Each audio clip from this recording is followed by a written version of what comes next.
Salve moçada, beleza? Essa aqui é mais uma aula sobre o projeto de vida aqui no canal. E agora nós vamos começar uma sequência de aulas que vai tratar sobre tomadas de decisão. E para a aula de hoje vamos tentar responder a pergunta: qual é a importância de conhecer para decidir? Um dos grandes desafios de qualquer ser vivo é o ajuste ao ambiente no qual ele se desenvolve. Imagine uma planta crescendo em direção ao sol, ou um micro-organismo se locomovendo pelo gradiente químico até encontrar alimento. Ou você abrindo a geladeira da sua casa sem saber exatamente o que vai comer. O que esses exemplos têm em comum?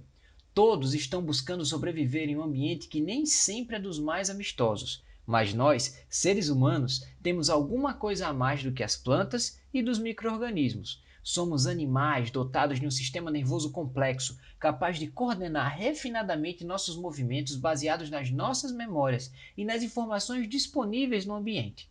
Agora imagine que tivéssemos de escolher o que pegaremos dentro da geladeira sem poder enxergar ou mesmo tatear o que está lá dentro. Que confuso seria morder uma cebola como se fosse uma maçã. Na nossa provocação de hoje, discutiremos qual é a importância de conhecer para decidir. Independentemente da espécie do ser vivo, a relação com o ambiente é fundamental para a sua sobrevivência. E quando falo de ambiente aqui, me refiro a todo o ecossistema, incluindo os outros seres vivos. Para os vegetais, como as plantas, por exemplo, os sinais do ambiente são fundamentais para que elas floresçam na época em que têm mais sucesso na reprodução, cresçam em busca de luz em meio a obstáculos e fechem seus estômatos nas suas folhas quando precisam manter a quantidade de água em suas estruturas. No entanto, os mecanismos pelos quais esses fenômenos acontecem são relativamente simples quando comparados a animais dotados de sistema nervoso.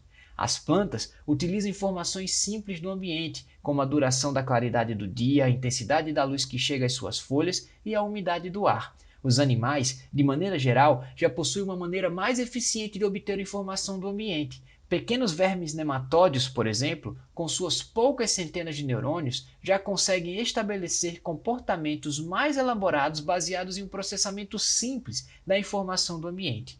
Isso por causa de seu sistema de neurônios capaz de integrar suas informações sensoriais e desempenhar um programa roteirizado de movimentos. Por exemplo, o nematóide C. elegans, um dos mais estudados da humanidade, quando falta alimento, procura um novo hospedeiro para infectar de acordo com as dicas químicas voláteis do ambiente. Em outras palavras, a informação química chega a seus receptores que ativam uma rede de neurônios que vai ajustar sua navegação para uma região com maior concentração da informação química favorável. Além disso, informações sobre a temperatura, salinidade, pH, concentração de gás carbônico e estresse osmótico também estão sendo processadas paralelamente na mesma rede e influenciando o comportamento do pequeno animal. Durante o curso da evolução, alguns grupos de animais foram ficando mais rebuscados quando o assunto é informação e comportamento.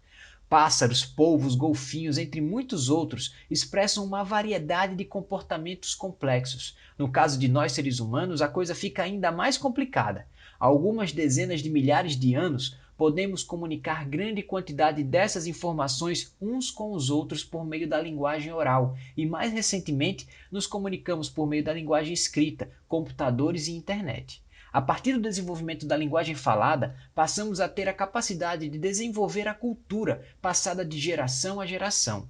Gradualmente, nossas intervenções no ambiente foram ficando mais complexas, permitindo construir sinfonias, megacidades, naves espaciais, vacinas, entre muitas outras modificações impossíveis para as outras espécies que conhecemos. Mas não basta estar envolto nessa rede cultural. É preciso conhecer para saber como tomar as melhores decisões. Assim como abrir a geladeira de olhos fechados pode fazer com que você morda uma cebola pensando ser uma maçã, não conhecer importantes informações da construção cultural humana pode nos colocar em situações complicadas ao longo das nossas vidas.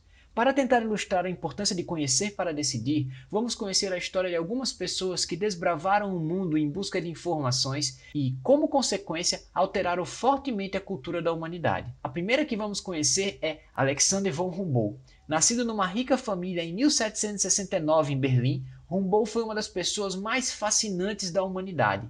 Abriu mão de uma vida de conforto e privilégio para se aventurar por diversos continentes, descobrindo mecanismos de funcionamento da natureza.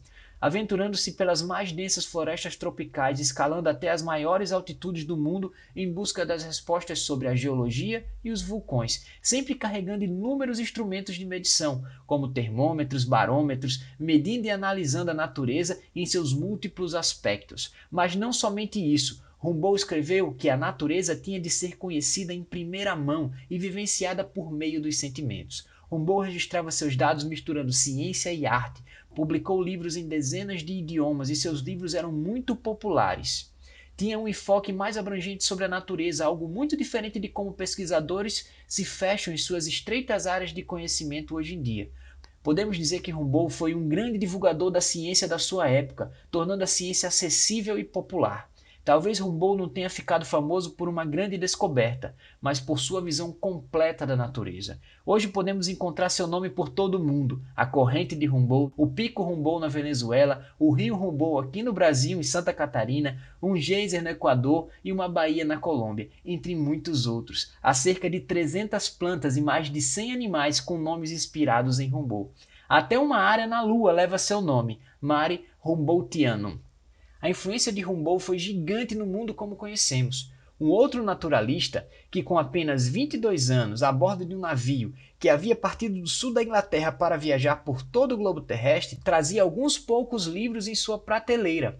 Entre eles estava a narrativa pessoal de Alexander von Humboldt, um relato em 7 volumes sobre a sua expedição pela América Latina e o motivo que teria inspirado este jovem naturalista a embarcar nessa expedição. A viagem durou 5 anos e permitiu que esse jovem naturalista inglês chamado Charles Darwin conhecesse informações suficientes para suscitar e sistematizar a ideia de que todos os seres vivos descendem de um ancestral comum. Intrigado com a distribuição geográfica da vida selvagem dos fósseis coletados durante a viagem, Darwin concebeu a teoria da seleção natural. Esta ideia é hoje um conceito fundamental na compreensão dos seres vivos. Darwin propôs a teoria de que ramos evolutivos são resultados da seleção natural e sexual e que a sobrevivência resulta em consequências similares às da seleção artificial. A teoria de Darwin é considerada um mecanismo unificador para explicar a diversidade da vida no planeta Terra. Humboldt e Darwin se aventuraram por oceanos, florestas e montanhas em busca de informações que respondessem perguntas ainda sem respostas para a época, saciando a curiosidade de cada um deles e impulsionando fortemente a compreensão da nossa sociedade sobre o mundo natural. Assim como eles, outras tantas pessoas se aventuraram para entender não só o mundo natural, mas a dinâmica das populações humanas, o desenvolvimento da sociedade, o sistema financeiro, as relações entre as pessoas, entre muitas outras áreas do conhecimento. Aqui me dediquei aos naturalistas como exemplo, mas poderia ter usado uma infinidade de personagens que não se contentaram com as informações disponíveis e foram além. Hoje, não precisamos entrar em navios, adentrar florestas, mergulhar nas profundezas nem escalar as maiores montanhas do mundo, por mais que isso seria muito interessante de fazer. Nós temos muita informação disponível dentro das nossas casas. Nunca tivemos tanta informação como temos agora, e a tendência é que esse crescimento absurdo continue. Para você ter uma ideia, o número de publicações científicas no mundo dobra a cada 9 anos em média. Um número impossível de acompanhar para qualquer ser humano. Agora, as perguntas são: como escolher quais são as informações relevantes? Por onde caminhar em busca do conhecimento já disponível? Como cuidar de uma boa pesquisa? Mas isso é assunto para a nossa próxima aula. Como material suplementar, eu indico o livro A Invenção da Natureza, escrito pela Andrea Wulf, sobre o Alexander Humboldt, que nós falamos aqui nessa aula. Um livro muito interessante que fala da história de vida dele e mostra o quanto ele foi importante para a compreensão que nós temos hoje das ciências naturais. Hoje nós vamos ficando por aqui. Se você gostou, não esquece de se inscrever no canal, curtir e compartilhar com os amigos. E a gente se vê numa próxima.